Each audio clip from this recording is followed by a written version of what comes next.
Assalamualaikum warahmatullahi wabarakatuh. Perkenalkan, nama saya Windy Yolandani dengan nomor NIM 19111111031. Saya berasal dari kelas 2A Konstruksi Gedung. Kali ini saya akan menjelaskan mengenai pengujian core drill. Yang pertama, ada referensi yang saya gunakan dalam pengujian core drill ini. Yang pertama, spesifikasi SNI dengan kode M35199703 mengenai metode pengujian kuat tekan beton inti pemboran. Lalu yang kedua, ada Peraturan Beton Indonesia tahun 1971. Dan yang ketiga, ada Spesifikasi Umum Bina Marga tahun 2010 Revisi 3.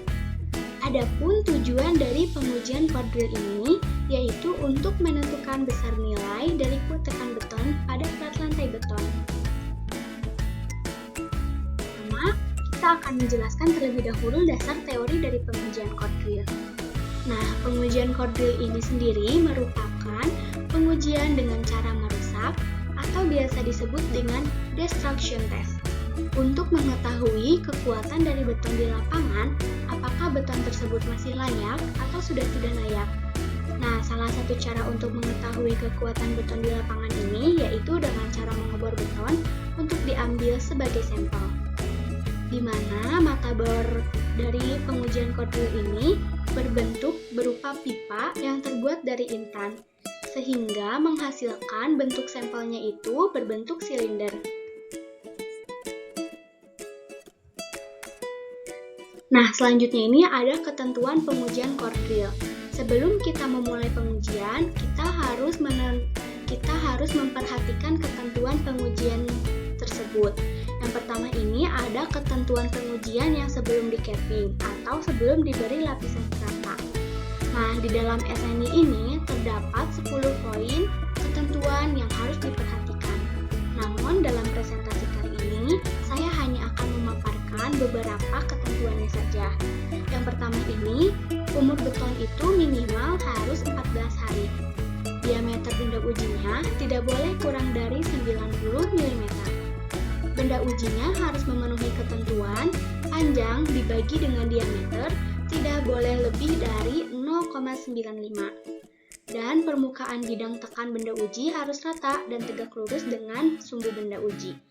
Alangkah baiknya ketika kita memulai percobaan atau memulai pengujian, kita harus memerhatikan ke-10 ketentuannya.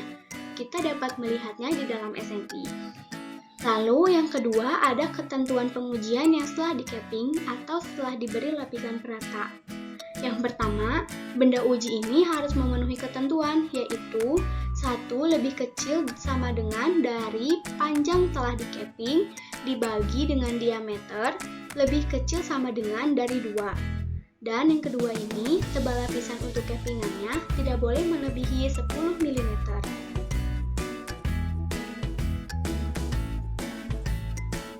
Nah, selanjutnya ini kita dapat memberikan kecepatan pemberian beban uji, di mana pemberian beban uji ini harus dilakukan secara bertahap dengan pembebanan benda ujinya yang konstan berkisar antara 0,2 Newton per mm persegi sampai 0,4 Newton mm persegi per detik hingga benda ujinya hancur.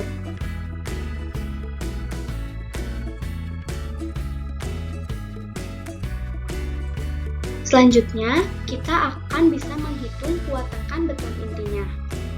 Nah, kuat tekan beton inti ini adalah kuat tekan dari benda uji beton inti, di mana kuat tekan benda uji ini harus dihitung sampai ketelitian 0,9,5 MPa dengan menggunakan rumus F aksen C sama dengan P dibagikan luas permukaannya.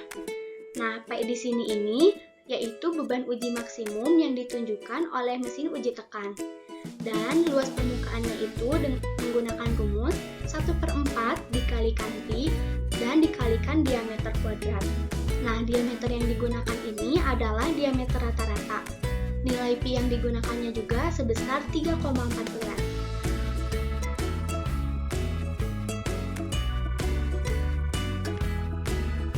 Selanjutnya, kita harus mencari faktor pengali C0, di mana faktor pengali C0 ini diakibatkan oleh arah pengoboran. Faktor pengali C0 dibagi menjadi dua, yaitu arah horizontal dan arah vertikal. Di mana arah horizontal ini adalah arah pengambilan benda ujinya tegak lurus pada arah tinggi struktur beton, sehingga nilai C0-nya ini diambil 1. Dan yang kedua, arah vertikal, di mana arah pengambilan benda uji ini sejajar arah tinggi struktur beton. Maka nilai C0-nya diambillah 0,92.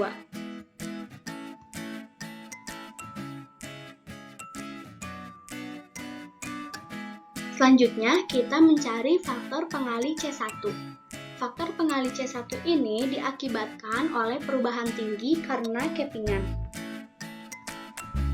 Berikut adalah tabel dari faktor pengali C1.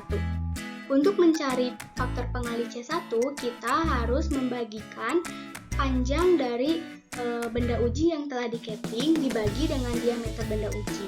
Nah, apabila hasilnya tidak ada, maka faktor pengali C1 itu haruslah diinterpolasi terlebih dahulu. Karena di dalam tabel tersebut hanya berlaku untuk beton normal dan beton ringan dengan berat isi antara 1.600 sampai 1.900 kg per meter kubik, baik yang diuji tekan dalam keadaan kering maupun keadaan basah. Lalu dalam tabel tersebut hanya berlaku untuk beton dengan kuat tekan silinder antara 13,8 sampai 41,4 MPa.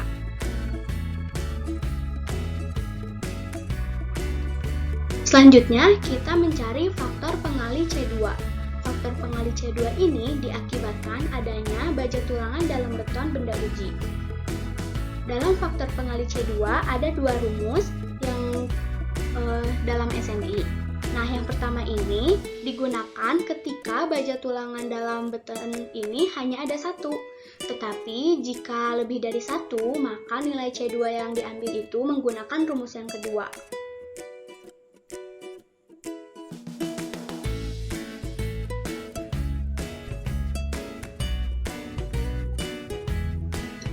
Nah, setelah kita mencari C0, C1, dan C2, kita bisa menghitung kuat tekan beton inti yang telah dikoreksi. Di mana kuat tekan benda uji beton inti yang telah dikoreksi ini dihitung sampai ketelitian 0,5 MPa dengan rumus F aksen CC sama dengan C0 dikali C1 dikali C2 dan dikalikan F aksen C yang telah didapat tadi.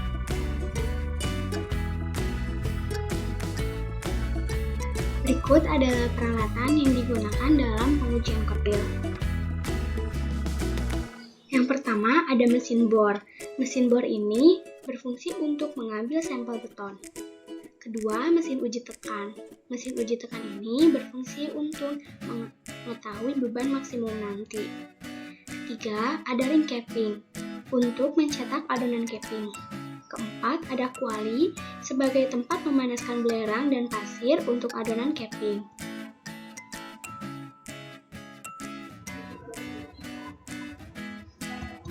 Selanjutnya ada timbangan. Timbangan ini berfungsi untuk mengukur berat sampel setelah di oven. Lalu ada mesin pemotong, berfungsi untuk memotong sampel sesuai dimensi yang telah ditentukan. Lalu ada kompor, berfungsi sebagai memanaskan belerang dan pasir. Lalu ada oven untuk mengeringkan sampel.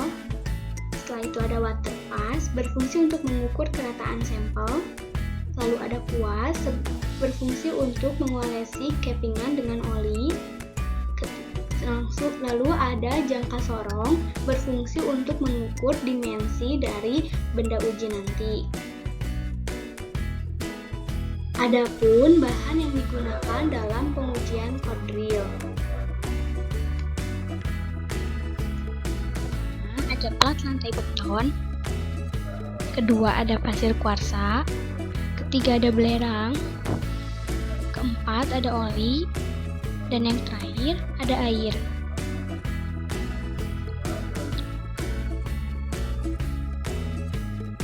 Berikut adalah langkah kerja dari pengujian kodril.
adalah data yang diperoleh dari pengujian code real.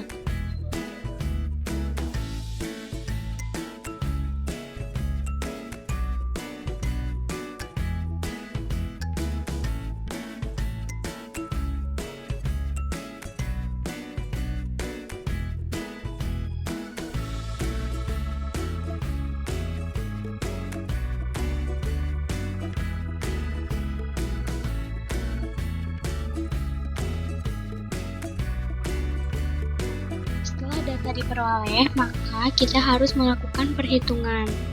Yang pertama, kita harus menghitung kuat tekan sebelum koreksi atau F aksen C. Dengan rumusnya tadi, P dibagikan dengan luas permukaan. Setelah itu, kita harus mencari nilai faktor pengali C-nya. Yang pertama, mencari nilai C0. Setelah itu, mencari nilai C1. Dan mencari nilai C2. Setelah didapat semuanya, menghitung kuat tekan setelah koreksi atau F aksen CC dengan rumusnya sebagai berikut. Setelah itu kita pun harus menghitung mutu beton dari struktur platnya.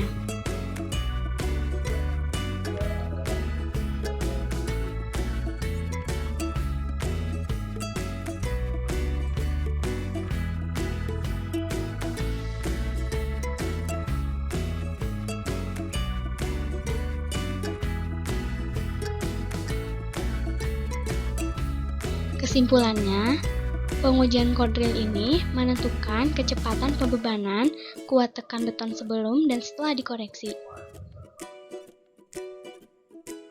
Berikut adalah presentasi yang saya paparkan. Mohon maaf apabila banyak kesalahan. Wabillahi taufiq wal hidayah. Wassalamualaikum warahmatullahi wabarakatuh.